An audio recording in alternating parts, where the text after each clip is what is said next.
Bonjour à tous, bienvenue dans le Morning Echo du mercredi 22 juillet 2020. La photo du jour, c'est celle de Donald Trump qui parle donc du coronavirus en disant que le pire est à venir avant une amélioration, changement de ton pour le président américain qui est face à un certain nombre de critiques sur sa gestion du coronavirus outre-Atlantique, alors que dans le même temps, vous voyez que les marchés ont été encore plutôt orientés à la hausse.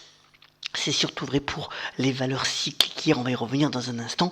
Des doutes sur la croissance et la pérennité de la reprise de la croissance américaine. Vous voyez deux graphiques ici donnés et relayés par le Financial Times ce matin. D'abord l'activité économique outre-Atlantique qui là aussi tente un petit peu à plafonner. Et puis la confiance des consommateurs qui était bien repartie et qui a rebaissé en fin de semaine dernière selon la dernière enquête de l'Université du Michigan laisse à penser que finalement on est sur un rythme de croissance moindre et aussi cela va dépendre de la reprise des créations d'emplois bien entendu aux États-Unis.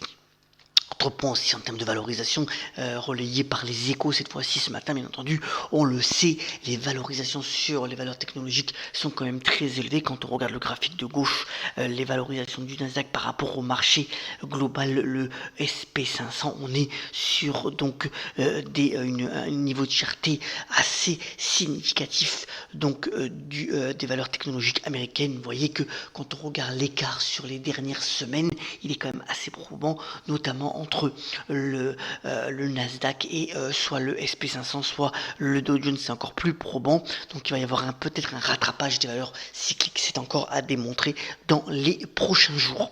Autre point de marché marquant, bien entendu. Alors d'abord, c'est l'euro qui est assez fort. Vous voyez maintenant, il faut plus de 1,15 $ pour faire un euro. C'est bien entendu suite à l'accord sur le plan de relance européen qui a été mis en place hier, même si de façon concrète, il sera déployé à partir de 2021. C'est 40 milliards de subventions sur ce plan-là pour la France. On verra suivant les différentes régions comment là aussi il est distribué. Et puis l'argent superstar, on a parlé à plusieurs reprises et maintes fois de l'or. L'argent lui aussi suscite un intérêt grandissant ces derniers jours de la part des investisseurs. Il était très en retard par rapport à l'or. En 2 jours, il a gagné pratiquement plus de 10%, ce matin encore 5%. Et quand on regarde sur moyen terme, on voit encore qu'il y a un potentiel assez considérable, puisque l'argent, contrairement à l'or, joue deux rôles. D'abord, un rôle de valeur refuge, comme c'est le cas pour le métal jaune, mais aussi un rôle de composant industriel, et notamment d'une demande assez soutenue en Chine. Alors, autre point aussi intéressant dans la presse ce matin, celle sur la banque privée, pas mal, une étude de McKinsey qui est sortie sur la banque privée européenne. Vous voyez quand, en somme, les encours ont monté, mais la rentabilité baisse, et puis ce segment de la banque fait face à de nombreux challenges, comme bien entendu s'adapter aux nouvelles technologies face à des clients qui regardent de plus en plus les frais, s'adapter aussi aux contraintes réglementaires, et puis faire face aussi à tout un arsenal de nouveaux produits qui est en train de se mettre en place et qui est offert notamment aux clients. Autre point aussi sur le contexte actuel de taux très bas et de restructuration d'entreprise, c'est les fonds de dette qui explosent, les encours explosent à travers notamment l'Europe, mais aussi le monde, pour tout ce qui est restructuration de dette, avec des succès plus ou moins importants pour ces fonds spécialisés sur la dette des entreprises. Revenons à l'actualité des entreprises qui est quand même assez dense ce matin. D'abord Booking, le site de réservation d'hébergement en ligne qui lance une campagne pour stimuler la demande. Le site estime aussi que la France ne récupérera pas ses 90 millions de visiteurs avant 2022, mais voilà toute une campagne marketing qui est mise en place pour tenter de soutenir la demande. Et puis dans le secteur du luxe, Hermès qui veut de plus en plus pousser sa marque chinoise qui s'appelle Jiangxia, qui a été créée en 2010. 3 boutiques vont ouvrir en Chine en 2020 avec de nombreux produits, notamment des baskets qui seront bientôt dévoilé, voilà, de fortes ambitions donc pour le maroquinier français, notamment donc en Chine, et on voyait quand la courbe quand même, c'est assez impressionnant la résistance d'Hermès dans le contexte actuel.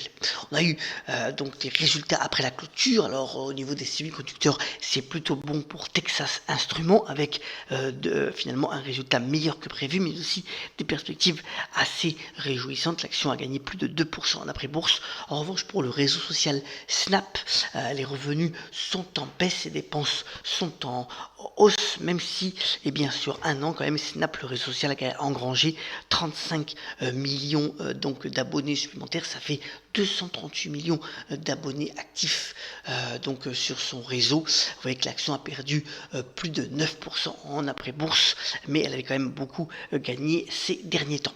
Alors aujourd'hui, après la clôture, on aura deux mastodontes qui vont plier, assez intéressants. D'abord Tesla, qui devrait connaître un bénéfice, avec l'enjeu aujourd'hui pour Tesla qui a connu une hausse phénoménale de son cours sur ces dernières semaines, et bien c'est d'être inclus dans l'indice SP500.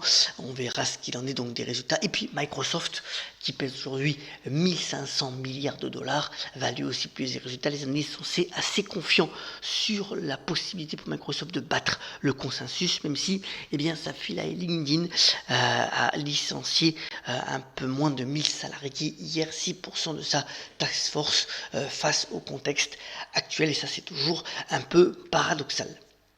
Alors dans le secteur des télécoms en France, pas mal de choses. D'abord on attend un petit peu une réaction au niveau des résultats de la part d'Orange. Vous voyez que le cours est quand même assez étal depuis ces derniers temps, même si eh bien, le groupe bénéficie quand même d'un rendement sur dividende assez intéressant, plus de 4%. Pour le moment on n'a pas la faveur des investisseurs. Et puis Altis, donc la maison mère essentiellement d'SFR, qui jouit de pas mal de recommandations de brokers ces derniers temps, notamment JP Morgan et Goldman Sachs, qui voient encore un potentiel de croissance assez élevé, des objectifs plutôt entre 4,50 et 5 euros donc pour le groupe Altis, alors que sa dernière cotation est aux alentours de 3,80 donc hier.